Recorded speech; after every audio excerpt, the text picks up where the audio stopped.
What I think makes a fan favorite ship is it's that ship that people in their head kind of see in a fantasy sci-fi world. It's that blockade runner, that cargo runner, that smuggling ship that the company who makes it may not think smuggling, but that's the purpose people start using it for. The Mercury's a fan favorite because I think a lot of people initially attach to what it looks like. It has some cool features in it, right? So I think the deck is kind of stacked in its favor.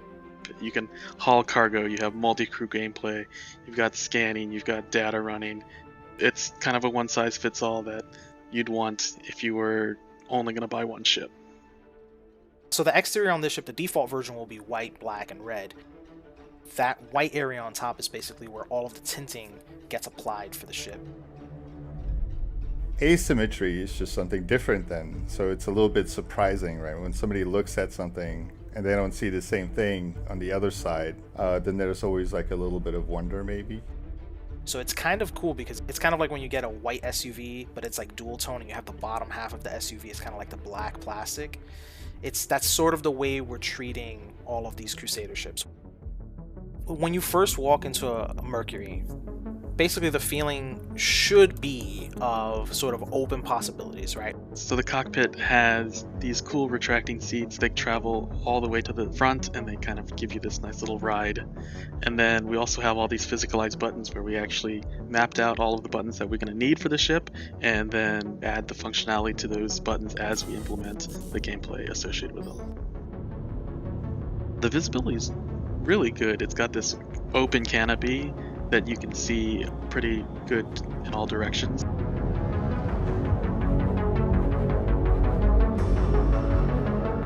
And you also get a little bit of downward direction, so when you're landing you can see the ground. The server room. When data running comes online, this is going to be one of the busiest hubs of this ship. You're going to see a split between the server section and also where you get into the turrets. So the server room is kind of a place where you walk into and then kind of decide what direction you're going to go in and what exactly you're going to do. It's going to have a lot of little busy bee activity going around, changing out the server racks, trying to get the data that you're specifically looking for. To me, what you really see in the server room is many opportunities and options for what to do next. The Rec Room is one of my favorites. This is just due to A, we can play chess. I worked on that for quite a bit, but we got it there. And B, it's that room where players can get up, kind of group up before a mission, talk about what they're going to do, how they're going to approach it, and then execute. The Hab Room, again, we kind of want to convey a little sense of like relaxation or a little bit more calmer. You kind of want to be able to relax and, and lay down and just kind of chill out. Habitation, you'll see sort of a long hallway, and then built into that hallway you'll have several different stations, your toilet, your sort of desk where you can do your midnight reading, as well as some access to the sublevel. The maintenance sublevel is kind of cool because it's this, just like these ventilation shafts that you can walk around in, and you can kind of see the inner workings of the ship, and you can kind of sneak around a little bit, but you'll let you discover that on your own. Engineering is very compact. You have a bunch of component housing surrounding you the moment you walk in. This is where you'll most likely have to run to make repairs when things start to hit the fan. Scanning room is going to be a really neat room. Players, when they go in there right now, it functions as a support seat. So you need somebody else to run extra radar contacts or whatever, you can see it from that seat. But in the future, the gameplay of that room, it's really going to come alive. Cargo bay is very exciting in this in the Star Runner in that we were able to increase it. So the Star Runner is running a little bit more cargo. It also went through probably some of the largest amount of redesigns of any ship that I've worked on so far, and that was to be able to fit the Ursa and the Cyclone inside of it and make all of that kind of geometry work.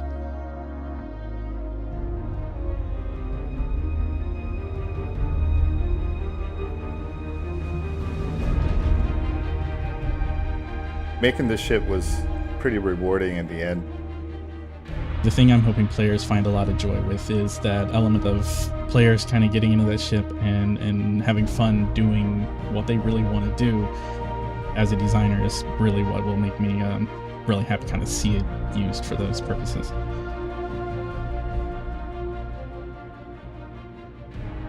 The Mercury Star Runner is the first ship to arrive from manufacturer Crusader Industries, and the success in bringing it to life was the effort of artists, designers, technicians, and more from almost every studio here at CIG.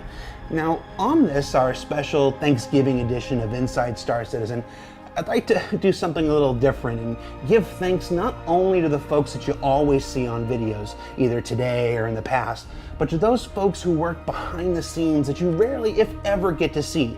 Folks who worked on the Mercury like Jin, Josh, Dan, Calix, Arthur, Graham, Daryl, Alberto, Lars, Daniel, Jonas, Matt, James, Patrick, Brian, Colin, Francesco, a second set of Jameses and Joshes, and some folks I'm probably leaving out. So let's go ahead, give our thanks to them, and then let's jump into a sprint report before I remember who I left out and I start to feel bad. Let's get to it. Up first, let's take a look at the current progress for the Lagrange Point gas clouds, intended to come online in the upcoming Alpha 3.12. These particular clouds are designed to add color and texture to the various rest stops found throughout the Stanton system. Now that the parent and child gas cloud tech is ready for implementation, the lighting team is on deck, currently working to dial in the specific palette so that clouds closer to the sun appear warmer and those that are on the outer reaches present cooler. What you're seeing here is their first pass through many of the Lagrange point stops in the system, and once they've hit all of them, artists will double back and fine-tune each one ahead of their intended release next month. Lighting artists are also currently working to place the various key lights, secondary lights, and shadow casters for the upcoming refinery decks. These tools are often used to add additional texture and detail to any location, or to make them pop, as Ian might say. The challenge here is always the same: to create a dynamic and visceral look that makes a place feel vibrant and alive while not going overboard so we remain performative for players in the game client. After this work, they'll begin fine-tuning things like smoke and atmosphere from the giant smelters, as well as placing the various fixtures in to match the lighting they've set once that's been locked down. Work also continues on fleshing out the docking area add-ons for existing space stations throughout Stanton, with this look at some of the work being done on the interior areas players may find themselves in when they arrive. Now, this sprint was all about adding in details like branding, the docking services area, what's behind the docking services area counter where you're not supposed to go, secondary details along the floor like parallax occlusion mapping, and an observation deck where players can wait for their friends to arrive or just watch the big giant spaceships come in. Switching gears for a bit, it's been a while since we've checked in on the Pyromaniacs in VFX, and they've just completed a sprint focused on the addition of convection propagation, where the calculations that determine how a fire spreads throughout a room or across a surface will now include the influence of gravity, wind speed, and wind direction. The cone you see here represents which affected volumes within its path will be affected by convection, where it heats up both voxels and entities alike, and then the wind speed, direction, and gravity are retrieved on a per room basis. This is important as it allows the system to pre-calculate some of the values involved, a necessary aspect in making a system that can perform not just for a single player, but for everyone in a multiplayer environment. And in honor of IAE going on this week, here's a look at some of the interior progress going on for the Crusader Industries Hercules Starlifter. These images are from the engineering section on the top level. Now that graybox phase is complete for this section, meaning they've validated the location for all components and subcomponents, ensuring everything fits as it should, the traversal needs for player characters to get everywhere they need to get, and that no surprises have crept up along the way, this section will begin to transition to final art, where vehicle artists will begin the detail work necessary to bring this area of the ship up to the high standards we expect of Crusader Industries vehicles. Finally, to wrap things up this week, we can announce that the Nova tank, the classic battlefield warrior reimagined for the 30th century by Tumbrel Land Systems, has begun its adventure from concept to reality, with this look at its first steps into white box phase. The Nova is a massive beast that looks to change the face of ground combat in the persistent universe when it arrives. And we're very proud to announce that it's just taken its first step on its journey through the vehicle pipeline. So what did we learn this week? Well, we learned that Crusader Industries isn't playing around when it comes to the ever-growing collection of ship manufacturers in the Star Citizen universe. That space is going to become just a bit more colorful when gas clouds come online.